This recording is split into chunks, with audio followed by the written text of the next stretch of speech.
Hi, everyone. Joseph Lavoie here. Welcome to Business is Politics. And today's topic is the myth of big beginnings. Spoiler alert, major movements don't start with massive crowds. They start with a handful of people with a lot of conviction. I once had a client sheepishly tell me that only 15 people showed up to their in-person event. And my response to that was, be proud.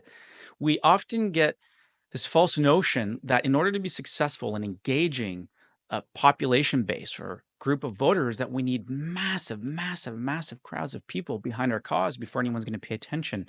And I'm here to tell you that's not how it works. It's not how it starts. Let's take a look at some big movements in recent political history. Occupy Wall Street, a few folks camped out in Manhattan that over time became a global phenomenon.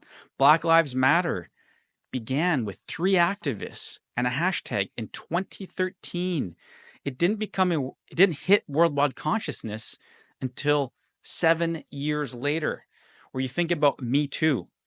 Tarana Burke first coined the phrase on MySpace. Yep, MySpace, that was once a thing, but that term was coined in 2006 and it became 11 years before it became a global force. So here's the brutal truth. Big change comes from small, passionate groups that are relentless. It's not about the numbers, it's about the purpose. And I've seen this firsthand.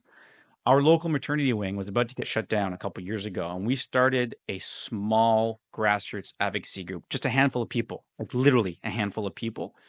And the result was, with no crowds, no flashy campaigns, just a few committed people who were committed to making contact with the people that they needed to reach, being relentless in making that contact, and being sure to make sure that they were heard and validated. And within days, we won. And we didn't wait for a massive following to back us up. What we did was, one, start with a small group of diehards, people who cared deeply and would not take no for an answer. We built that movement, very small movement of a handful of people on shared values. We ensured everyone aligned on the mission and the optics. That meant that we were very agile in those early days. We weren't going through some approvals process or trying to have to build consensus with that group or this person before we're launching.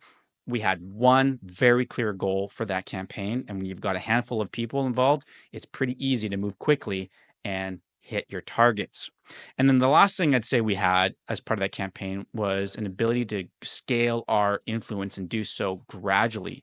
Once we were able to build some momentum with this handful of people, we were able to stick to our principles and bring in other people who shared those principles. So starting small was actually a huge advantage. And it taught me that change doesn't start with the masses. If you start to go too large too soon, you're going to actually have challenges with scalability. So it starts with a few relentless, purpose driven people.